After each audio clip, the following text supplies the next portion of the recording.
If you had a choice, have you ever thought about what you'd choose for your last meal? One last sweet taste of life before it's all over.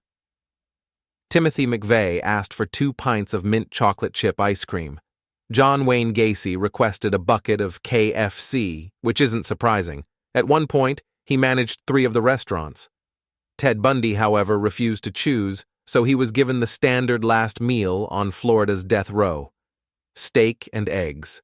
As for me, I think I'd go for a Thanksgiving dinner, turkey, with all the fixings.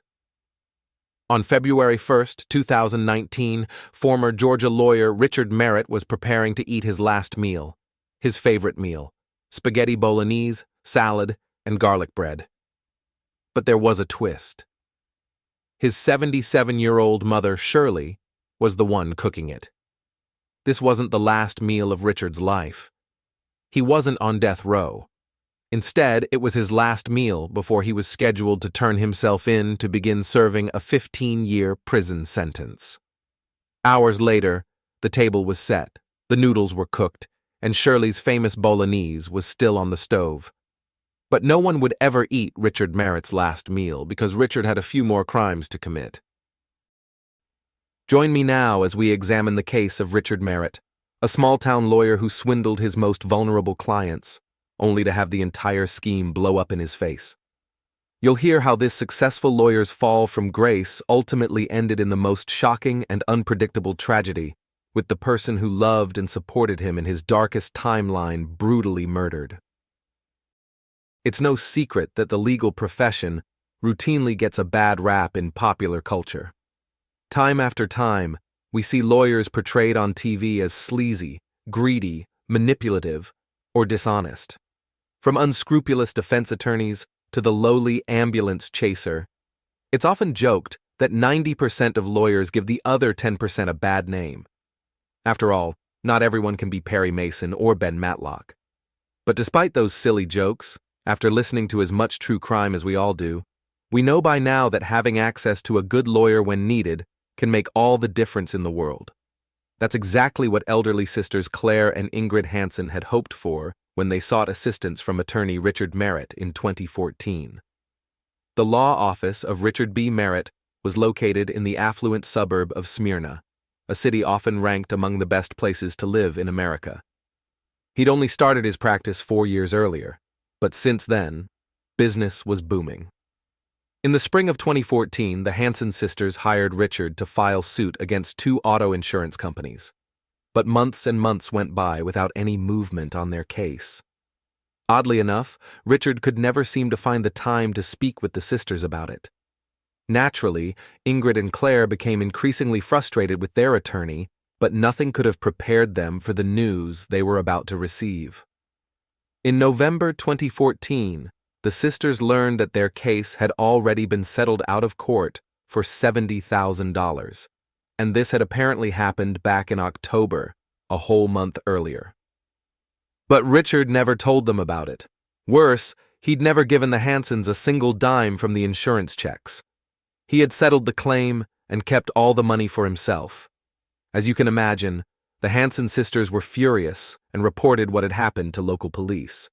But the police refused to take any action, believing at the time that it was merely a civil claim and not a criminal matter. In the years to come, this decision would prove to have a devastating downstream effect. But for now, Richard continued practicing law, still presenting himself as the local lawyer that people went to first for help. Even though there were always a few unhappy clients here and there, Richard's practice was growing, and his personal and social lives were booming as well. His wife, Janine, was a well-respected local veterinarian. Together, the doctor and lawyer had become somewhat of a local power couple around town. But it had taken a lot of patience, hard work, and a little help to get there. I met Janine when she was a freshman and I was a junior. I'm about a year and a half, maybe a little bit more than a year and a half older than her. We met through a mutual friend. We dated off and on as kids do at Georgia, just enjoying the scene there in Athens. But as I proceeded into my senior year, it was, I guess, spring quarter of my senior year, getting ready to graduate, we became more serious and decided we wanted to stay in a committed relationship. We got married in 1999, about a week after I graduated law school. No, I believe she started her first year of vet school either my second or third year of law school, because she was still had a couple years to go when I graduated law school. He became an attorney quite some time after he graduated. It took him 3 times to pass the bar. We got married in 1999, about a week after I graduated law school. I believe she started her first year of vet school either my second or third year of law school, because she was still had a couple years to go when I graduated law school. Eventually, Richard decided he wanted to level up by starting his own firm. For funding, he turned to the person who had always supported him the most, his mother, Shirley Merritt. His mother gave him all of the money that he needed to start his law practice. She did so much to help us. She helped us buy a house when we were young. When we were first married, before Richard was an attorney, she helped us out financially because I was a student and we needed help paying our bills. And of course, like I said, she gave him the money he needed to start his firm. In the meantime, while Richard and Janine worked hard to establish their careers, they eventually decided they wanted to start a family together. The firstborn is our son Jack, and our secondborn is our daughter Mia. Jack was the kind of son that every father wants to have. He was smart, he was a sensitive kid, he was creative, he was handsome, he was athletic, he was everything you wanted somebody to be. And our secondborn is our daughter Mia. My daughter, she is disabled. She has cerebral palsy. Mia has cerebral palsy, and we did not know that she had a disability until she's about a year or so old. She was not reaching her milestones as the pediatrician wanted her to, and upon further testing, they realized that she had a form of cerebral palsy. Having a child with special needs requires extra time, attention, and care from their parents. While Richard was busy trying to establish his own law practice, the bulk of the time needed to care for their child fell on Janine. Over time, Richard and Janine's hard work began paying off. Janine established herself as a successful veterinarian, and Richard's practice became increasingly lucrative. We lived, I guess, what you could call like a fun jet-setting lifestyle. We had really good childcare, so we were able to travel a lot. We went a lot of places. We had a lot of fun. We had a lot of friends. We were very social. We had parties often. The only way to describe my family dynamic and my marriage was it was a dream. We were happy. We were fun-loving. We laughed a lot. You know, Janine and I did a fair amount of traveling. We were always doing things with the children. We didn't like to sit around and watch TV. We weren't that type of couple. We weren't sedentary by any means. Richard and Janine certainly appeared to have a dream life, and for a while it really was. But as for the future Richard was trying to build, it would never be anything more than just that. A dream. In September 2017, a client of Richard's named Tina Saylor left a scathing Yelp review about his law practice. In all caps it read, "He's a thief." Tina went on to claim that Richard was settling cases without informing his clients, forging their signatures and stealing their money. This review triggered an avalanche, with more and more disgruntled clients beginning to share their horror stories about being represented by Richard. In the end, there were 17 clients, many of them elderly, who all told the same story. In total, Richard had stolen nearly $500,000 by settling claims and keeping the money for himself. It's no wonder Richard had so much money to jet set around the world and buy himself a Porsche. In 2018, I was arrested in Cobb County for multiple counts of theft, forgery, and there were some counts also of elder exploitation because I did steal money from some elderly folks. But Janine was very upset, didn't understand what was going on, which is certainly understandable. I frankly didn't know the extent of what was going on, although I had a pretty good idea. I served him divorce papers 5 days after he was arrested. Understandably, Janine was beyond infuriated with Richard and refused to help him pay his bond to get him out of jail. Instead, Richard's mother, Shirley, put up her own home to secure Richard's bail. Exactly what Richard had done with all the money he had stolen remains unknown. Perhaps he'd already wasted all of it on his and Janine's jet-setting lifestyle. But when push came to shove, Richard was now completely broke. At that time, funds were extremely tight and limited. I was in the Cobb County Jail. Janine was scrambling to try to make sense of what was going on and take care of the children. So my mother graciously offered to assist with his initial fee payment. My mother was upset. She was disappointed. She raised me better than that. And she had every right to be upset with me. It was a disgrace. And there's no excuse for my behavior. But she was upset, but at the same time, I was her son. She truly did believe that one should hear out all sides of a situation before making an opinion. And she gave me the benefit of the doubt. And her goal was to help me get out. And then I would get a very stern talking to once out. But her goal at the time was just to support me and try to help me get up the bond money. The bond was $400,000. The down payment for the bond in order to actually get me out was 10%, so that would have been $40,000. My mother, it took about 2 months, but what she ended up doing was taking out a home equity line of credit, basically a second mortgage on her home, in order to come up with the $40,000. Once Richard was released on bond, he was required to live with his mother at her home in Stone Mountain, about 30 miles east of Smyrna. I had to live at her address, first of all. That was the first bond condition. Second condition was I had a curfew of 5 p.m. to 9 a.m., so I had to be back by 5 p.m., and I couldn't leave the next morning till, it was 8 a.m., 5 p.m. to 8 a.m.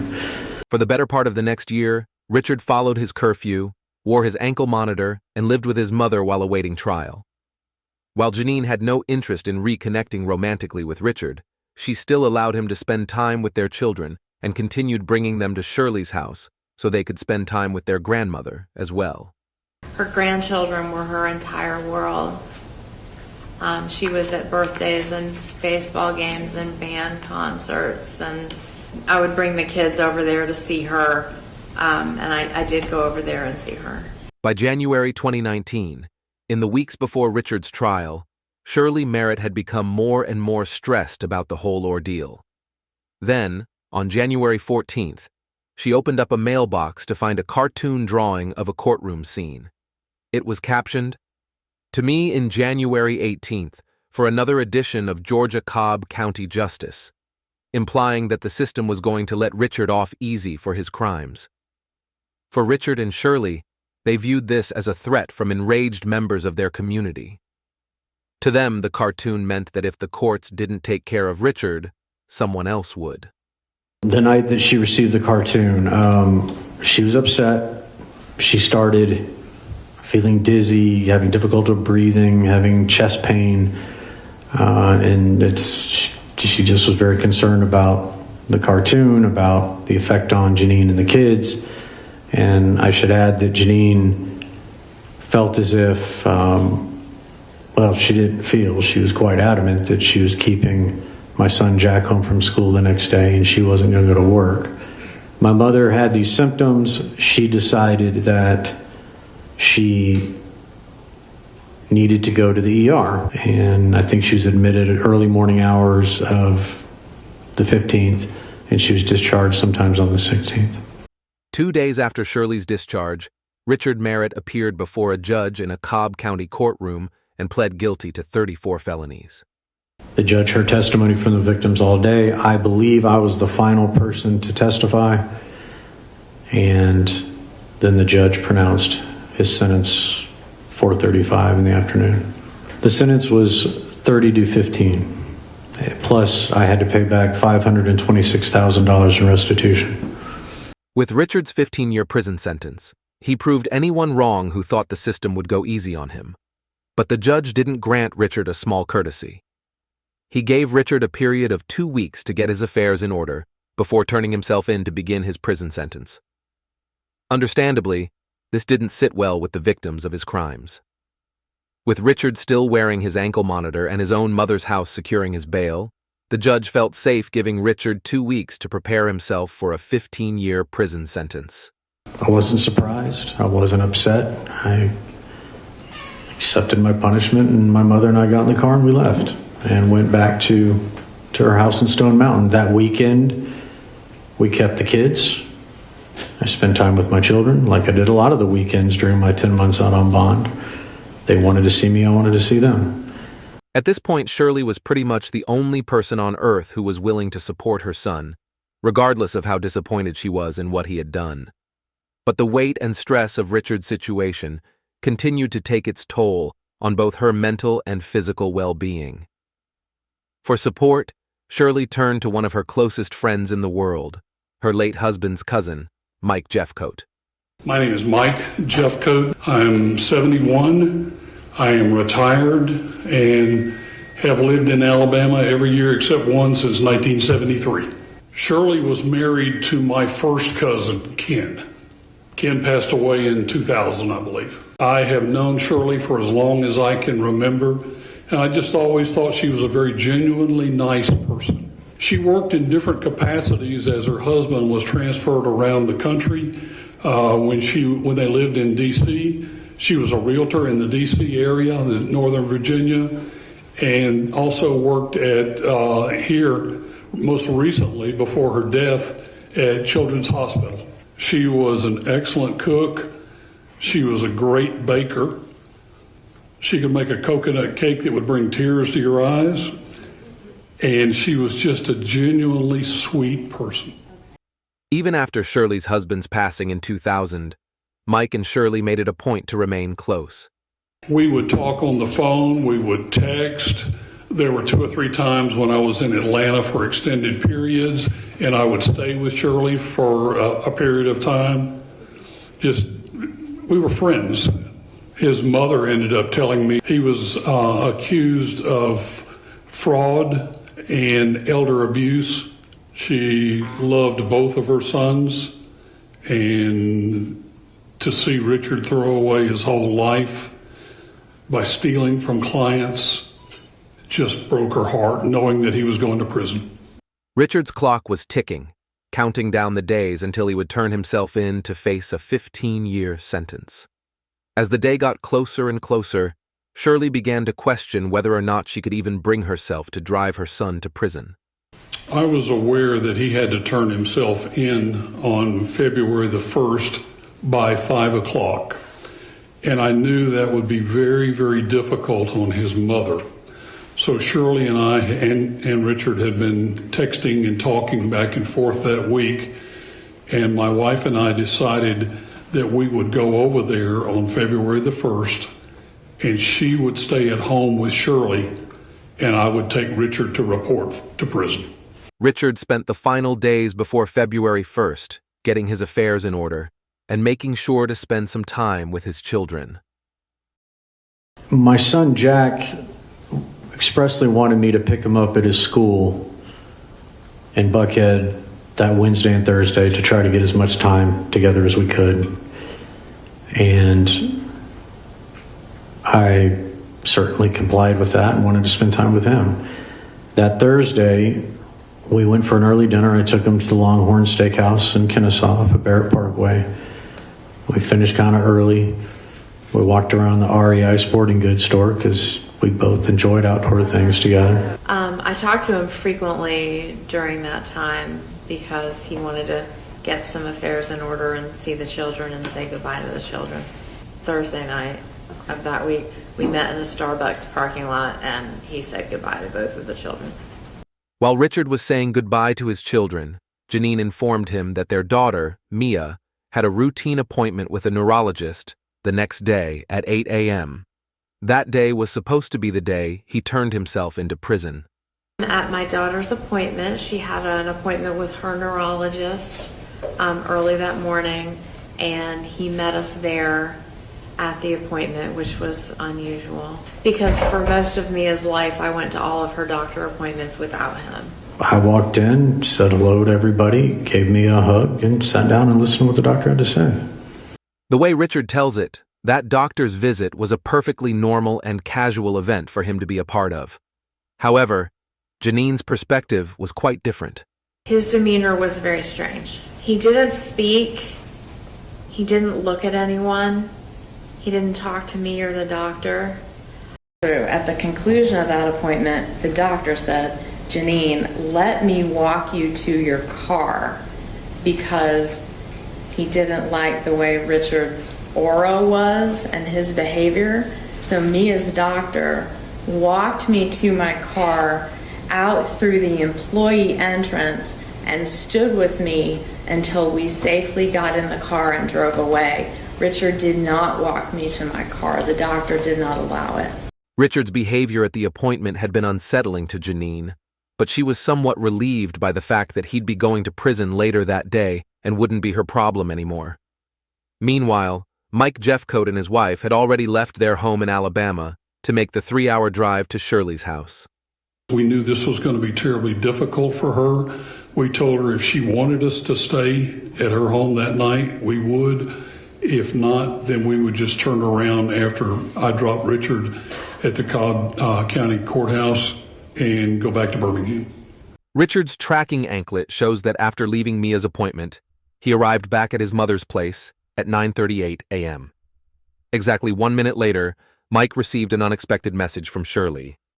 I received text messages from Richard and from Shirley asking me not to come over. It says, "Things are not good here. I can drive into the jail and get myself home without any problem. Richard has some things he has to take care of this morning, so we don't need to leave here before 2 o'clock. That's why he originally said for you to not get here before 1:30. He has a lot of things we need to talk about." I was a little disturbed. I didn't know what her state of mind was. I knew this was going to upset her, but I also knew that Shirley was a strong woman and could make up her own mind. And if she was requesting that I not come over, I was going to honor that. I was actually already on the road when I got this, and I turned around and went back home. An hour later, at 10:25 a.m., Mike received another message, this time from Richard. He said, "Thanks again, but as we both told you, she's okay. We need the privacy to talk through some matters. Please call her this weekend to check in. I cannot express how much your help has meant during this nightmare. I'll call you in a few weeks from inside. Love, Rich." At this point, this was just more confirmation that I was not wanted at Shirley's house and confirmed my decision not to go. For the next few hours, Richard's ankle monitor confirmed that he never left his mother's house. It's difficult to imagine what a person must be feeling in the final hours before walking themselves into prison. Every sound, every smell, every sight must become a reminder of the world they are about to leave behind, like the sword of Damocles hanging over their head. You can imagine every tick of the clock felt like an alarm going off, reminding Richard that his life was about to change forever. But the truth was, the ticking wasn't coming from the clock. It was coming from inside Richard, because what nobody could have known at the time was that Richard himself was a ticking time bomb, ready to explode. In one final act of generosity toward her wayward son, Shirley decided to prepare Richard's last meal for him before he would be gone for good. And there was one thing people knew about Shirley. She had an exceptional reputation in the kitchen. She was a very good cook. I think I would say her specialty would be Southern soul food, which everybody really loved. One of the favorite things that she made was her spaghetti and the sauce recipe, and I actually use that recipe myself to this day. Shirley's famous spaghetti bolognese had always been Richard's favorite, and Shirley loved making it for him. At 77 years old, with Richard's 15-year sentence now looming over them, this would be the last time a loving mother would cook him such a meal. Shirley began preparing her sauce, cooking the noodles to perfection. She also made a side salad and toasted some garlic bread, all set to be served. Her dining room table was set for 2, but nobody would ever sit down to enjoy that meal she had prepared. At 2:30 p.m. on Friday, February 1st, 2019, Richard's ankle monitor started moving again, but not in a way that would trigger any alarms to the monitoring service responsible for keeping track of his location. The last timestamp noted here is 2:29 p.m. After that, the unit shows in movement, traveling 11 miles per hour at least, and that was at the 2:29. So that's basically him leaving that location. And the next GPS point is at 2:30 p.m. He's traveling 31 miles an hour, and it shows a different address at 6078 Windsong Way in Stone Mountain. Surveillance footage from the gas station shows Richard pulling up to the pump, driving Shirley's silver Lexus SUV. He grabs a few snacks and puts $18 in the tank, paying with cash before continuing on his way. There's no sign of Shirley in the vehicle. At approximately 2:59 p.m., he goes north again a short distance to Interstate 85, enters the interstate that way, and then travels south. And then where does he go? He travels south to Interstate 285 and then gets on the top end perimeter around 285, traveling towards Interstate I-75, which is indicated. Richard was required to turn himself in to the Cobb County Detention Center no later than 5 p.m. So far, it seemed like Richard was driving directly to the facility, but instead of taking the correct exit off of I-75, he kept driving north. He travels north on Interstate I-75 from the perimeter Atlanta area all the way up through Cobb County, past Kennesaw, past Ackworth, past Emerson, past Cartersville, and then continues up to just north of Cartersville in a community called White. And his first stop was at, when he exited the interstate, was at 4:07 p.m. He gets off the exit, and at 4:14 p.m. I received a strap alert indicating that the strap on his ankle monitor had been compromised. When I received the strap alert and looked at his location and saw he was not at the Cobb County Jail, I could only surmise he was not turning himself in as the court order required. I contacted his pretrial officer and notified them immediately. Richard had cut off his ankle monitor and was officially on the run. I learned that at 5:30, David Willingham, his lawyer, called me to see if I had heard from him because he did not report. Okay. News of Richard's fugitive status spread like wildfire among those closest to the family. When Mike Jeffcoat heard the news, his first instinct was to contact Shirley. I tried to call her phone several times, and I sent her that text asking her to call me. I can tell you what it says without looking at it, but basically it says, "Call me, please," because I had already received the call that he had cut his bracelet and was running. I tried to reach him as well and got no answer. It was very confusing. I didn't know what was going on. My main concern at that point was, where was Shirley?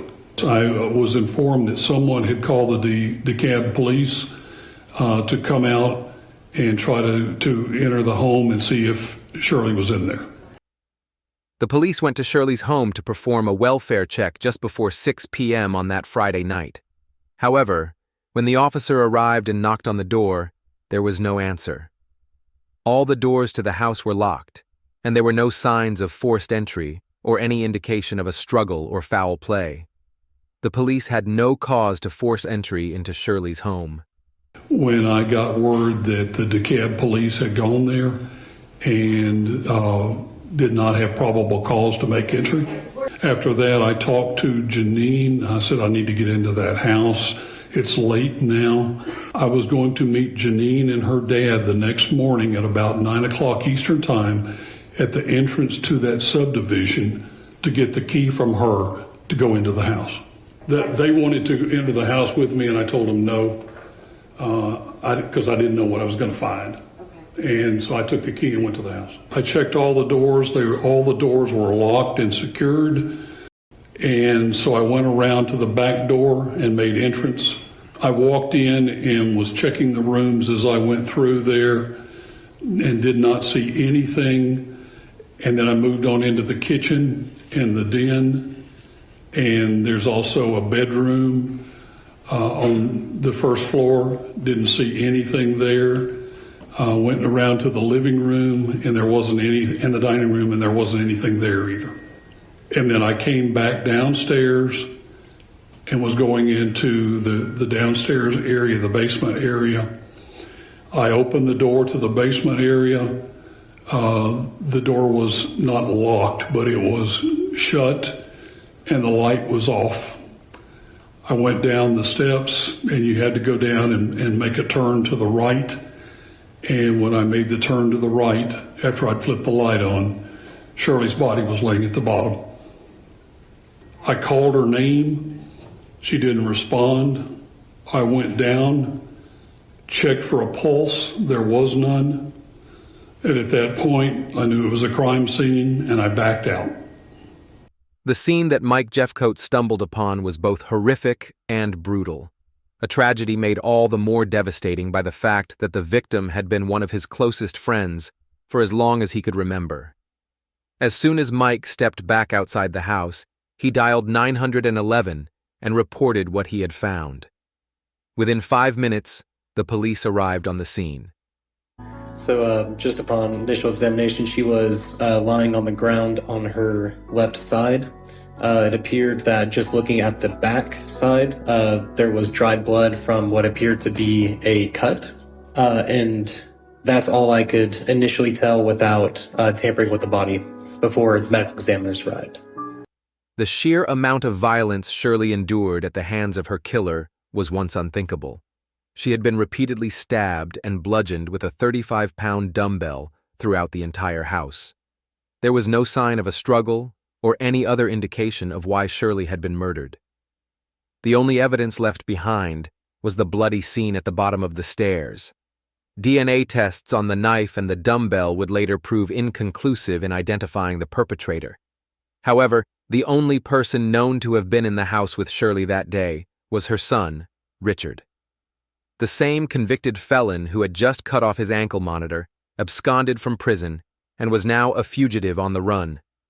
It didn't take a rocket scientist to figure out who was most likely responsible, and a murder warrant was quickly issued for Richard's arrest.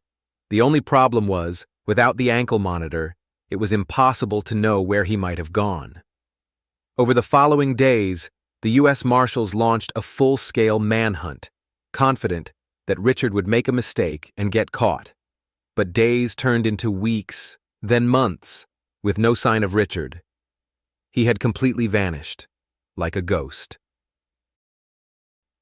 In July 2019, Kelly Richardson, a PhD candidate living in Nashville, Tennessee, opened up an online dating app, hoping to find an interesting match. One caught her eye. His name was Mick Malveaux, a 39-year-old with shaggy long hair and a full beard, adding a bit of rugged charm to his appearance. Mick talked to Kelly, telling her he was from Louisiana, which, with a last name like Malveaux, was certainly believable. But as Kelly got to know him, she realized there was a whole lot more to him than met the eye. On paper, he didn't seem like the type of person a professional academic would pursue. For one, his living situation was pretty dismal. He told Kelly he was currently crashing at his cousin's house and sleeping on the couch. His job wasn't exactly glamorous either.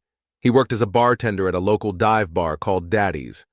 There was something romantic about Mick's story. A wealthy marketing executive choosing to completely slum it for the sake of being a writer. If couch surfing and slinging drinks at some Nashville hole-in-the-wall was what it took to inspire him, then that's how far he was willing to go. Mick certainly seemed intelligent, educated, and polished enough around the edges for Kelly to believe his story. Plus, the car he was driving, a sleek, expensive silver Lexus SUV, added to the illusion. It all seemed to fit. Within 3 weeks of their first date, Kelly and Mick had become a steady couple, with Mike spending nights here and there at Kelly's house. But before Kelly knew it, Mike had fully moved in. Kelly began realizing that Mike was more than just some overly dependent, clingy guy. He was more like a squatter, refusing to leave and pushing Kelly to the brink of her breaking point. But as fate would have it, Kelly's problem would resolve itself in very short order. In the early morning hours of September 27th, near Vanderbilt University, a man was seen walking down the street suspiciously, pulling on car door handles as he passed by, clearly up to no good. After police were notified and arrived to take a look, they recorded the license plate numbers of all the cars that had potentially been tampered with. It was then that they realized one of the license plates didn't match the car it was attached to. The Lexus SUV they were looking at was registered to Shirley Merritt from Stone Mountain, Georgia. It didn't take long for Nashville police to learn that Shirley had been the victim of an unsolved homicide investigation. Almost immediately, the U.S. Marshals searching for Richard were notified. This whole time, they'd been waiting for Richard to make a mistake. But in the end, it was a coincidence, a complete stroke of bad luck, that tipped off authorities. On September 30th, Richard was arrested in Nashville by marshals at a local thrift shop. That's when Kelly learned that Mick Malveaux was actually much worse than just a pesky boyfriend. Instead, he was a violent fugitive wanted for the murder of his mother in Georgia. It would be another 3.5 years before Richard was brought to trial for the murder of his own mother, a crime he pleaded not guilty to and adamantly denied committing. At trial, the prosecution's case against Richard relied entirely on circumstantial evidence. Contrary to a somewhat popular myth, however, circumstantial evidence should not be taken as weak evidence. As an example, we've all heard the phrase, the smoking gun, which is shorthand for referring to a piece of evidence that decisively proves the case. But if we take the phrase literally, a smoking gun is, by definition, circumstantial evidence. If someone gets shot, and another person is standing nearby holding a gun with smoke coming from the barrel, it's perfectly reasonable for a jury to infer, from these circumstances, who the person was that fired the fatal bullet. For Richard Strauss, the prosecution's case was simple. The scene of the crime made it obvious that Shirley had been murdered while she was in the middle of preparing Richard's favorite meal.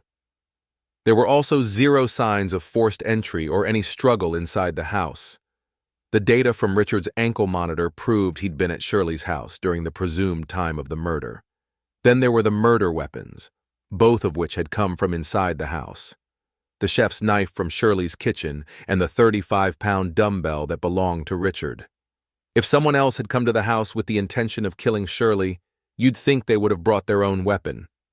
And of course, it was easy to demonstrate that Richard had acted incredibly guilty after the fact. He fled the scene in Shirley's Lexus, cut off his ankle monitor, absconded from prison, and went into permanent hiding. Add all these circumstances together, and you get one giant smoking gun. So when Richard decided to take the stand and testify in his own defense, absolutely nobody other than his attorney had a clue what kind of story Richard had ready. I was walking from the kitchen. I had just left the kitchen from keeping her company while she was making the spaghetti when I heard a very loud knock at the front door. We weren't expecting any visitors. So I went to the front door, and there were two individuals there, two men, and they both were pointing pistols at me. And they told me to let them in. I had never seen these guys before, and they were pointing pistols at me, so I let them in. They shut the door. About this time, my mother came to the foyer where I was standing with these two individuals, and they said, head to the basement and don't say an effing word. The taller of the individuals, he was older, probably in his 50s, about 6 feet, athletically built, walked past me, put the gun at my mother's lower back, and she started to head towards the stairway to the basement. The fact they said head to the basement led me to think they knew we had a basement and had cased the house before. The younger of the men, he's probably about 5'8", 5'9", shoulder-length brown hair, pudgy. He put his gun on my back, and we followed them. She opened the stair door to the basement, flicked on the light. It was a two-step process to get down those stairs. You had 4 or 5 steps that went down, there's a landing, and then you make the turn, and there's the longer flight of stairs. After sitting in jail for the past 3.5 years, having access to every single piece of evidence the prosecution would use against him, this is what former lawyer Richard Merritt told the court. My mother was crying. She was making sounds like she might be wanting to scream or shout. And as they made the turn on the landing and took those first few steps, by this point, I and the guy behind me who had the gun on my back made it to the landing. He told her to shut the F up and pushed her down the stairs. It was the worst sound I've ever heard in my life. She plunged headlong into the wall, and I could tell that there was a dent or a hole in the wall. She was trying to get up and move around, but from my vantage point, she appeared like she couldn't get her balance. As I moved like I was going to try to go down the stairs, the guy dug the pistol into my back and grabbed my shoulder. The gentleman who pushed her down the stairs put his pistol behind his back into the back part of his jeans.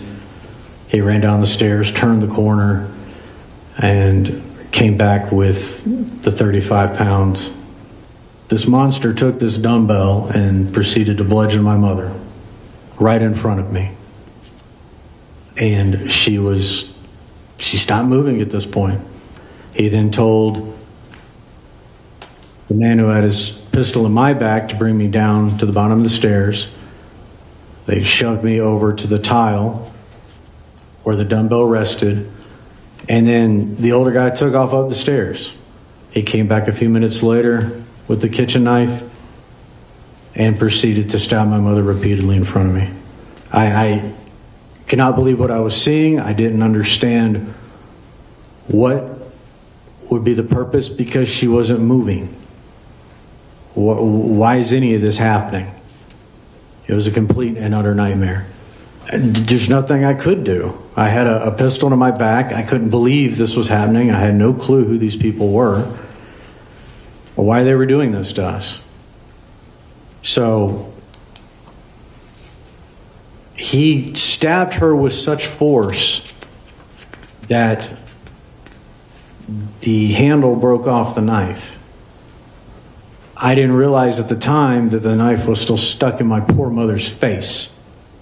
It appeared that the version of events Richard was telling the court could account for every piece of physical evidence at the scene, why there hadn't been forced entry, why there were no signs of a struggle, and even how the certain dent was created at the bottom of the staircase. Strictly speaking, it was technically and physically possible. But this is where the circumstantial case against Richard proved its strength. What could possibly explain Richard's actions after allegedly witnessing such a horrific event? He then turned and looked at me, and he pulled out his cell phone. And he proceeded to show me a picture of my ex-wife dropping Mia off at her school, a picture of Jack being dropped off or picked up at Lovett, a picture of them all getting out of her van at their rental home in Marietta, and a picture of her either coming or going from her clinic in Vinings. And he said, and I will never forget this as long as I live, if you say a single word, they're next. I had no doubt who they were or what next meant. And then they left. I just witnessed an unimaginable act of violence. He's standing over the body of my dear mother that he skewered and bludgeoned and shows me pictures of my family. So no, I did not call the police. I stood there numb and incapable of moving for what seemed like minutes. These guys had left. I went upstairs. All I could think about was Janine and the kids and what these monsters could do. And I went and got a small backpack out of my room. I put a few clothes. I didn't pack much. Some basic toiletries. And I left. Richard's story was crafted in a way that only a former litigator could do, setting aside the fact that the cartoonish villains he described, one tall and the other short and round, were basically carbon copies of Horace and Jasper from 101 Dalmatians. The explanation he gave for why he'd gone on the run painted him out to be some heroic figure, the good guy, the man willing to become a fugitive at all costs in order to protect his children and ex-wife. Doesn't this sound a bit too familiar? Doesn't it sound a lot like Mick Malvo, the rich executive willing to throw it all away so he could write the perfect novel? But the problem with the novel Richard was presenting to the jury was that it was filled with too many plot holes. Over the course of the past 4 years, not once had Richard ever warned Janine or told the police that her and the children's lives might be in danger. According to Richard, this was because he was protecting them by staying silent. Yet here he was, in public, on the stand, with TV cameras watching, telling this entire story. It would take a much better writer than Mick Malvo to fix that giant, gaping plot hole. When the prosecutor stood up to make her closing arguments, she didn't hesitate to look Richard in the eyes and tell him exactly what the entire courtroom was already thinking. I want to be the first to say it. Mr. Merritt, that story was BS, and we don't believe you. Instead, the prosecution offered their theory for what most likely happened inside Shirley's home that day. I can't say for certain how Shirley Merritt ended up at the bottom of that staircase, whether she fell, whether he pushed her, or whether he chased her down there. But what is reasonable to believe is that Shirley started having a conversation with the defendant and told him that he needed to turn himself in, and he went off onto one of those rages that his ex-wife had described. He lost it. He lost it. He was not going to turn himself in that day, and the one thing in his way was his mom. And that knife just happens to be the convenient weapon that was in the kitchen where she was cooking, and she fell down the stairs, or ended up down the stairs as he was stabbing her. He stabbed her in the jugular. She was on the ground, only had a few minutes left to live. He stabbed her in the face, and the handle broke off of that knife. He heard her moaning and just couldn't stand the sound because he had things to do. He had to take a shower. He had to pack up his toiletries. So he grabbed the convenient thing, the weight that was in the basement, and he finished her off. Folks, that is what is reasonable to believe happened in this case. When the prosecution and defense rested, the jury was sent out to deliberate. However, the courtroom wouldn't wait long for a verdict. After only deliberating for 1 hour, the jury returned with its verdict. As of count 1, malice murder, we, the jury, find the defendant guilty. After the verdict, Richard offered a rambling apology, without taking any real responsibility for his mother's murder. On the same day the verdict was given, he was sentenced to life in prison without the possibility of parole. Unless Richard decided to come clean one day, but we'll never know the true motivation behind the brutal and unimaginable murder of his own mother, the one person willing to stick by his side through thick and thin throughout his entire life. Throughout his entire life, Richard took whatever he wanted, regardless of how it might affect others. He had stolen hundreds of thousands of dollars from vulnerable elderly clients. He pawned off the van his disabled daughter, who required a transporter wheelchair, and preyed upon an unsuspecting college student for nothing but his own benefit. The sad reality, it seems, is that Richard simply felt entitled to do whatever he wanted. On February 1st, 2019, Richard wanted to run away from justice, no matter who was standing in his way, even if that person was his own mother.